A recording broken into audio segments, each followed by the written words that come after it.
They noticed the burn on his uniform and assumed he was just an old relic, forgotten, worn down, clinging to outdated ceremony. They laughed at him, called him washed up, even joked that he must have ironed his tunic with a landmine. But he never responded, never moved. He just stood there, silent and still.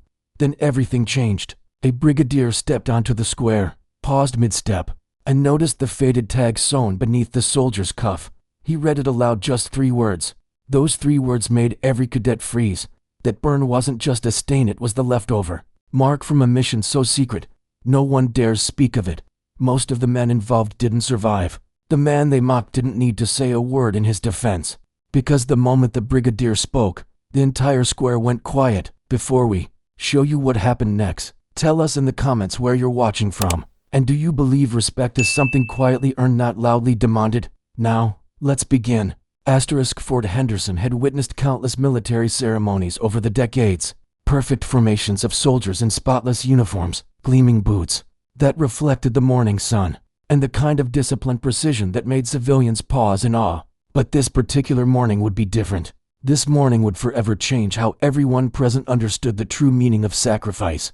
Standing among the ranks was Sergeant Major Reuben Maddox, a man of 47 whose weathered features told stories of distant battlefields and hard-won victories. His face bore the marks of a soldier who had seen too much but never turned away from duty. Every aspect of his uniform was flawless, crisp creases, polished buttons, and attention to detail that spoke of decades of military discipline, all except for one glaring imperfection. A dark, irregular stain marred his left sleeve like a wound that refused to heal. In a world where appearance meant everything, where military bearing was sacred, that mark stood out like a beacon of disgrace. It seemed to mock the perfection surrounding it, daring anyone to notice its presence. And notice they did. The murmurs began quietly, spreading through the formation like wildfire. Young cadets, fresh from training with no understanding of real combat, began exchanging glances and barely concealed grins.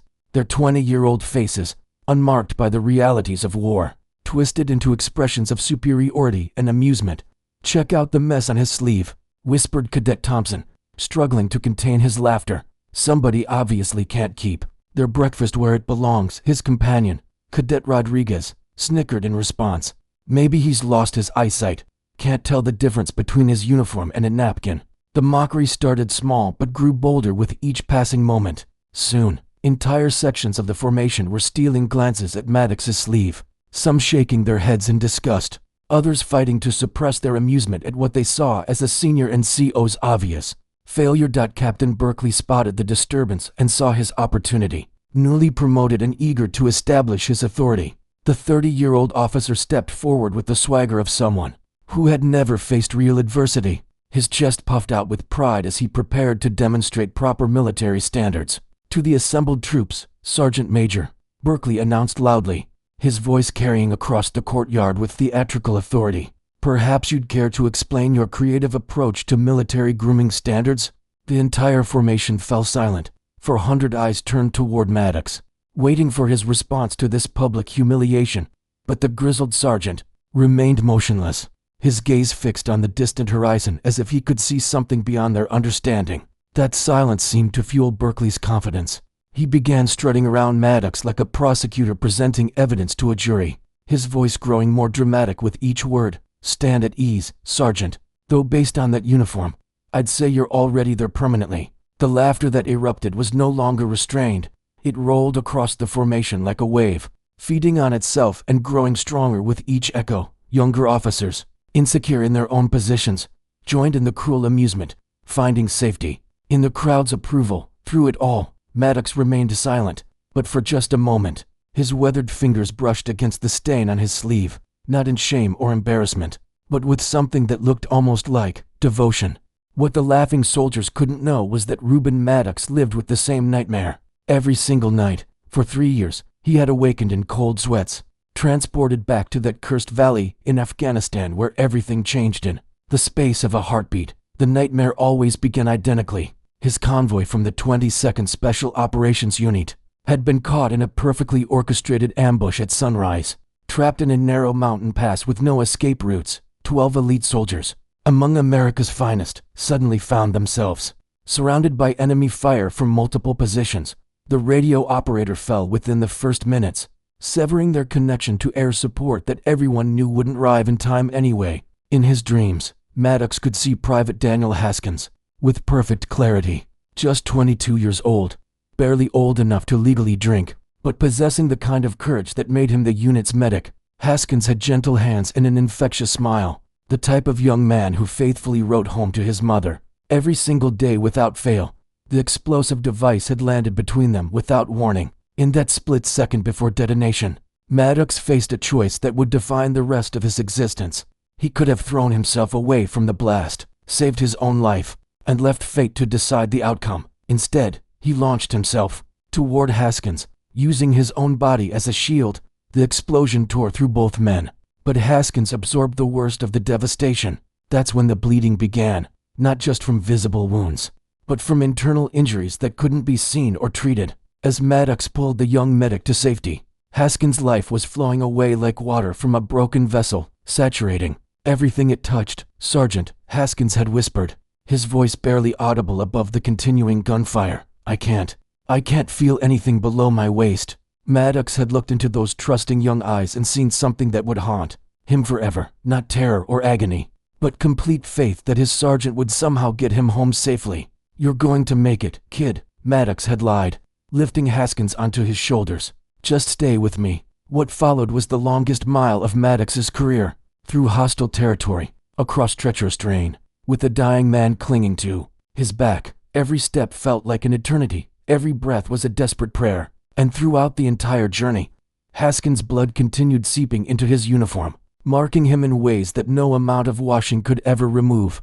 By the time they reached the extraction point, Haskins had slipped away. His final words, breathed into Maddox's ear as life left his body, were about his mother, about how proud she would be, about his hope to see her again in whatever came next. The assembled soldiers saw only a stain. Maddox carried the weight of a young man's final moments, preserved in fabric and memory. The laughter in the courtyard reached its crescendo, just as the atmosphere seemed to shift dramatically. Conversations died instantly, smiles vanished from faces. Even the morning breeze seemed to pause in anticipation. Brigadier General Charles Lennox had entered the scene. At 61, Lennox embodied for decades of American military history. His uniform displayed ribbons that chronicled the nation's conflicts across multiple generations. Vietnam, Grenada, Panama, Iraq, Afghanistan, wherever America had fought, Lennox had been there. His steel-gray eyes had witnessed the rise and fall of governments, had watched brave men die for causes both righteous and questionable. But his decorations weren't what commanded instant respect. It was something deeper, more fundamental, an aura of authority that radiated from him like heat from a furnace. The kind of presence that made seasoned soldiers straighten their backs and young officers reconsider their career choices. Lennox never rushed. He had learned through bitter experience that haste led to errors, and errors in his profession cost lives. As he approached the formation, his penetrating gaze swept across the assembled troops with the precision of a targeting system. When his eyes settled on Captain Berkeley, the younger officer's face drained of color. The confidence that had driven him to humiliate Maddox evaporated like morning mist. Berkeley knew the stories about Lennox everyone did. The man was a living legend, but not the kind you wanted as an enemy. "Captain," Lennox spoke, his voice carrying the weight of absolute authority. "Explain this disturbance." Berkeley's mouth worked silently for several seconds, like a fish gasping for air. The swagger that had propelled him to mock Maddox disappeared entirely. He gestured weakly toward the sergeant's sleeve, his voice barely audible. Simply maintaining standards. Sergeant Maddox seems to have a problem with his uniform presentation." Lennox nodded slowly, as if Berkeley's words confirmed something he had already suspected. Then, without warning, he stepped forward and grasped Maddox's sleeve between his fingers. The fabric felt different under his touch, not soft with normal wear, but stiff with something that had dried and hardened over time, something that had become permanently embedded in the material itself. Lennox examined it with the focus of a detective studying evidence, his experienced fingers tracing the boundaries of the stain. "You believe this is a stain?" he asked, his voice so quiet that soldiers in the front ranks strained to hear. No one dared respond. The question hung in the air like smoke from a battlefield, thick and oppressive. Lennox straightened to his full height, his commanding presence dominating the space around him. When he spoke again, His voice carried the unmistakable tone of absolute authority. "Everyone form a circle around me, immediately." The order was delivered quietly, but it might as well have been shouted through a megaphone. Soldiers scrambled to comply, pushing forward and repositioning themselves until Lennox stood at the center of a human arena, with Maddox beside him like a defendant awaiting judgment. "You want to understand Staines?" Lennox asked, his voice reaching every corner of the circle. "Allow me to educate you about Staines." Lennox reached for Maddox's unique identification, removing it from his collar with the reverence of someone handling a sacred artifact. The small metal tag caught the morning sunlight, reflecting it like a mirror, but it was the inscription etched into its surface that would transform everything. 22nd Special Operations, Lennox read aloud, his voice carrying to every soldier in the circle. Battle of Almera, Operation Desert Storm. The effect was immediate and profound. Several veteran officers straightened with recognition, their expressions shifting from curiosity to something approaching awe. Almera was more than just a name in military circles. It was a legend whispered in officer clubs and studied in Pentagon briefings. 12 soldiers entered that valley. Lennox continued, his voice steady as bedrock. 3 emerged alive. Sergeant Maddox carried 2 of them to safety on his own back through a full mile of hostile fire. The circle contracted as soldiers pressed closer, desperate to hear every word. The casual mockery of moments before had evaporated completely, replaced by something deeper and more powerful, something that felt like the calm before a devastating storm. "This stain that you find so entertaining," Lennox said, gripping Maddox's sleeve and displaying it for all to see, "contains the final breath of Private Daniel Haskins, 22 years old, a medic who died protecting his brothers, who died expressing gratitude to the man who refused to abandon him." The silence that followed was absolute. It was the kind of quiet that follows an explosion, when the world holds its breath and waits for the ringing to fade. Several cadets turned away, their faces burning with shame. Others stared at the ground, suddenly finding their polished boots fascinating. Captain Berkeley looked as if he might collapse. The color had completely drained from his face, leaving him pale as a corpse. His hands trembled at his sides, and, when he attempted to speak, no sound emerged from his throat. But it was Sergeant Maddox who broke the crushing silence. For the first time since the ceremony began, he spoke. His voice was rough, scarred by years of shouting commands over gunfire and desert storms. "Haskins' mother requested that I preserve it," he said simply, "so he could witness her at graduation." The words struck the assembled soldiers like physical blows. Several cadets covered their faces with their hands. Others looked away, their eyes suddenly bright with tears they couldn't control. The transformation was complete. What had been a source of ridicule was now revealed as something sacred, something that demanded respect, not mockery. Private Haskins was planning to marry. Maddox continued, his voice steady despite the emotion beneath it. 2 weeks after his deployment ended. Sarah was her name. She still remembers me at Christmas. A young cadet in the front row began weeping openly. Not the dignified tears of a memorial service, but the raw, anguished sobs of someone confronting their own cruelty. The sound seemed to crack something in the rest of the formation, and soon the air was filled with quiet apologies and stifled sobs. "He carried photographs of his nephew," Maddox went on, his gaze fixed on something beyond the circle of soldiers. "The boy was just learning to walk. Haskins used to say he was going to teach him baseball when he returned home." The weight of those words settled over the courtyard like a heavy blanket. These weren't just statistics from a casualty report. This was a human life, a future that had been stolen, a family that would never be complete again. Lennox moved forward, his voice taking on the tone of someone who had lived through the events he was describing. The Battle of Almera wasn't just military history to him, it was deeply personal. "Let me describe what actually happened in that valley," he said, his gray eyes scanning the faces around him, "because you need to comprehend exactly what kind of man stands before you." The ambush had been meticulously planned. Taliban forces had studied American patrol routes for months, waiting for the perfect opportunity to strike. The 22nd Special Operations Unit was returning from a successful mission, their alertness slightly diminished by the satisfaction of completion. When the attack began, it was swift and merciless. 12 of America's most elite warriors, Lennox continued, trapped in a kill zone with no escape routes. The enemy controlled the high ground, possessed superior numbers, and held every advantage except when they were facing Americans. The first hour of combat was pure chaos. Grenades rained down from elevated positions while machine gun fire poured in from 3 separate directions. The unit's communications specialist was killed in the opening minutes, severing their connection to air support. Their ammunition supplies were dwindling rapidly, while the enemy seemed to have unlimited reinforcements. That's when Maddox made his first critical decision. As the senior non-commissioned officer, he could have ordered his men to maintain their positions and wait for rescue. Instead, he chose to take action.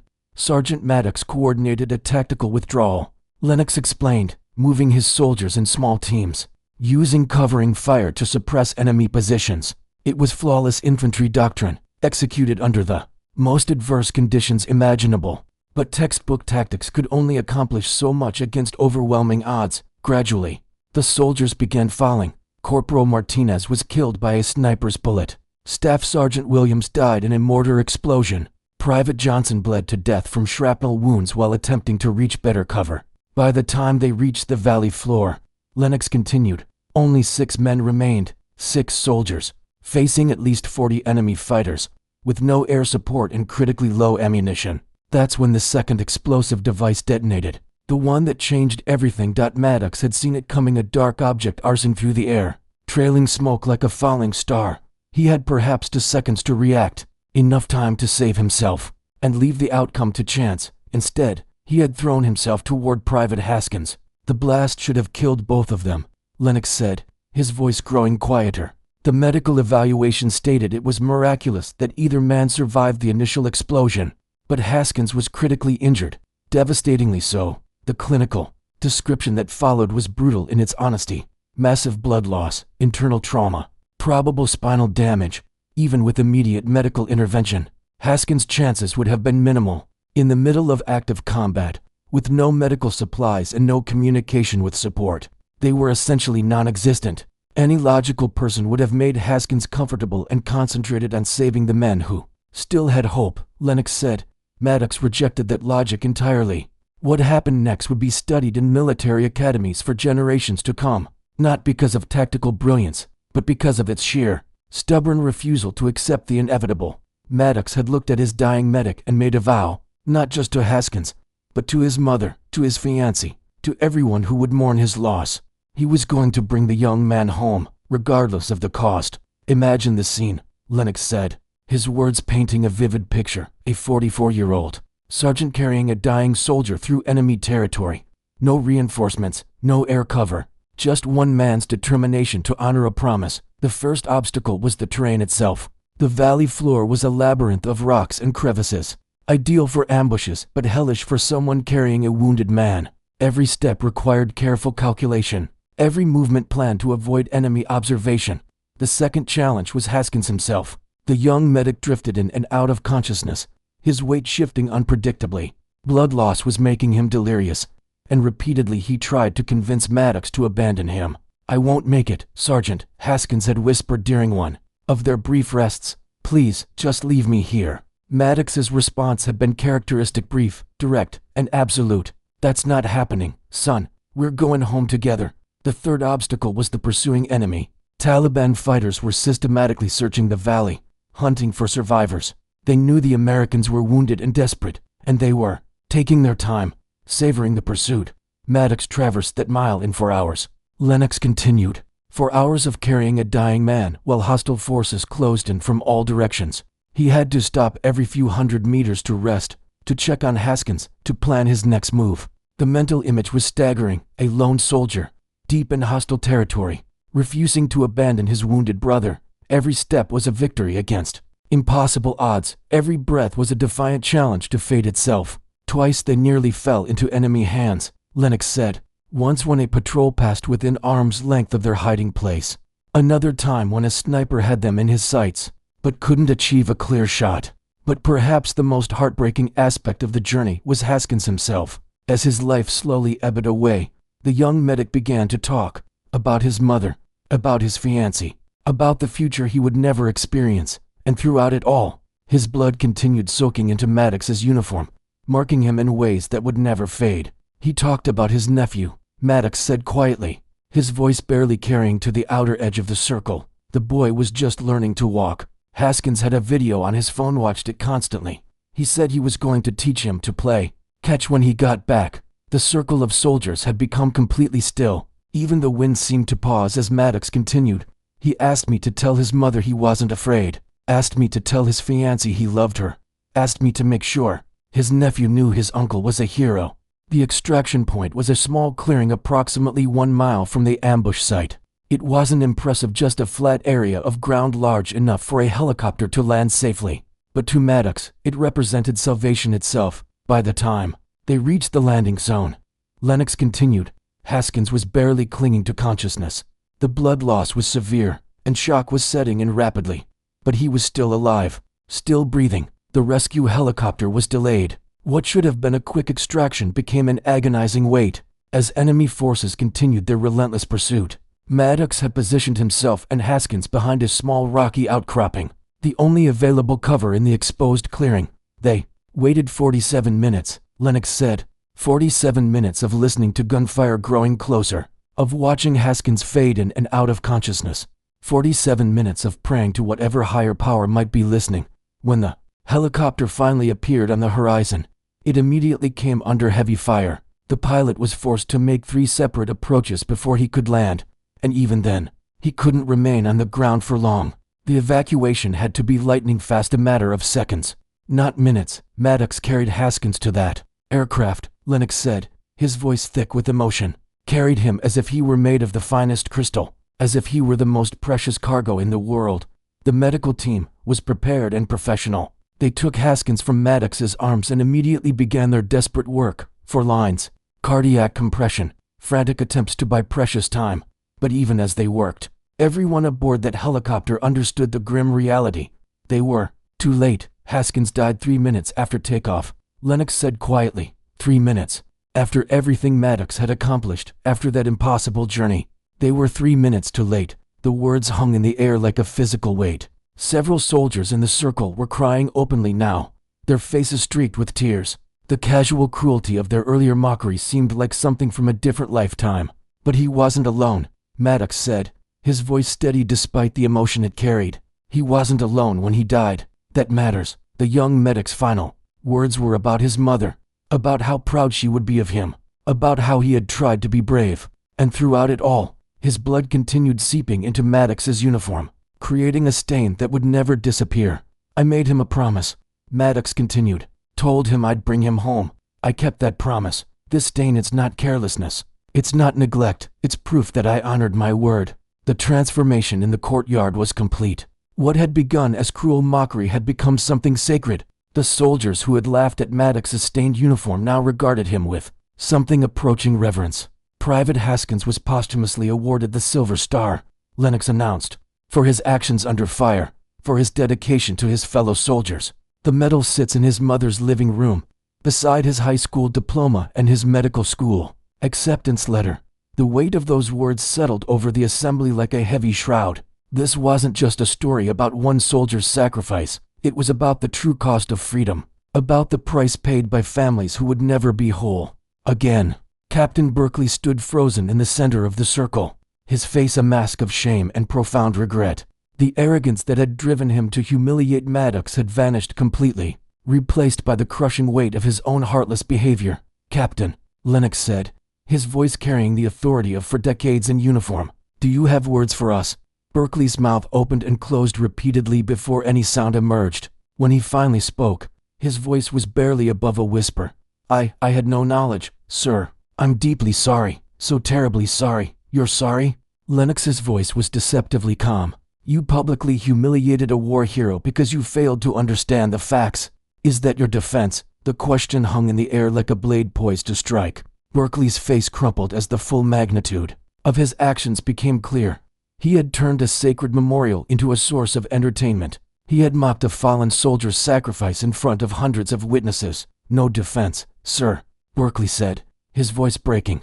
There is no defense for what I did. Lennox stepped closer, his gray eyes boring into the younger officer's soul. When he spoke, his voice carried the weight of every battlefield, every fallen comrade, every family that had paid the ultimate price. You see something that doesn't conform to your expectations and you assume the worst, he said. You mock what you don't understand. You judge without seeking truth. But you never asked questions. You never showed curiosity. You never considered that there might be a story behind what you observed. The circle of soldiers pressed closer, drawn by the magnetic pull of the confrontation. This wasn't just about one officer's mistake. It was about judgment, about assumptions, about the dangerous consequences of acting without understanding. In my 42 years of military service, Lennox continued, I've learned that the most significant battles are often invisible ones. The struggles that occur in the heart, in the mind, in the soul. Sergeant Maddox has been fighting such a battle for 3 years, and you just made it infinitely harder. Berkeley's legs seemed to give way beneath him. He dropped to one knee, his head bowed in shame, tears flowing freely down his cheeks. The proud officer who had strutted across the courtyard minutes earlier was gone, replaced by a broken man confronting the depths of his own cruelty. I'm sorry, he whispered. God forgive me, I'm so sorry. But it was Maddox who stepped forward, his withered hand extending to help Berkeley to his feet. The gesture was so unexpected, so gracious, that several soldiers gasped audibly. Don't apologize to me, Maddox said quietly. Apologize to him. He touched the stain on his sleeve, and suddenly everyone understood. The apology wasn't meant for Maddox. It was for Private Daniel Haskins, whose sacrifice had been mocked and diminished. It was for his mother, who had requested that the stain be preserved. It was for every fallen soldier who had ever been forgotten or dismissed. I'm sorry, Private Haskins, Berkeley said, his voice carrying across the silent courtyard. I'm sorry for dishonoring your sacrifice. I'm sorry for making light of your death. I'm sorry for failing to understand what genuine service means. The words seemed to lift a tremendous weight from the assembly. Soldiers who had been holding their breath suddenly exhaled. The oppressive silence that had gripped the courtyard began to ease, replaced by something deeper and more meaningful. Lennox straightened, his commanding presence once again dominating the situation. But when he spoke, his voice had changed. The anger was gone, replaced by something that resembled a teacher addressing his students. Let me tell you what I see. When I look at this uniform, he said, gesturing toward Maddox's stained sleeve, I see a man who honored his commitment when it would have been easier to break it. I see a soldier who carried his brother through hell because that's what brothers do. I see a monument to courage that surpasses any medal I've ever witnessed. The lesson was clear, but Lennox wasn't finished. He had spent for decades in military service, had seen countless young soldiers make identical mistakes, had watched pride and ignorance destroy careers and lives. This was his opportunity to prevent it from happening again. In this profession, he continued, we speak frequently about honor, about duty, about sacrifice. But those are merely words until they're tested in fire, until you face a choice between what's easy and what's right. Sergeant Maddox was tested in that valley, and he passed.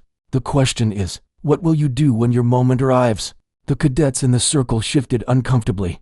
These weren't abstract concepts anymore. They were real challenges that might someday define their own lives and legacies. Would they have the courage to carry a dying friend through enemy territory? Would they keep their promises when the cost became unbearable? I want each of you to remember this moment, Lennox said. Remember how it felt to judge something you didn't comprehend. Remember how quickly your assumptions crumbled when confronted with truth. Remember that every person you encounter is fighting battles you cannot see. Maddox stood quietly beside him, his weathered face showing no emotion. He had shared his story not for sympathy or recognition, but because it needed to be told. Because Private Haskins deserved to be remembered. Because the young soldiers in that circle needed to understand what service truly meant. There's something else, Maddox said suddenly, his voice cutting through the silence.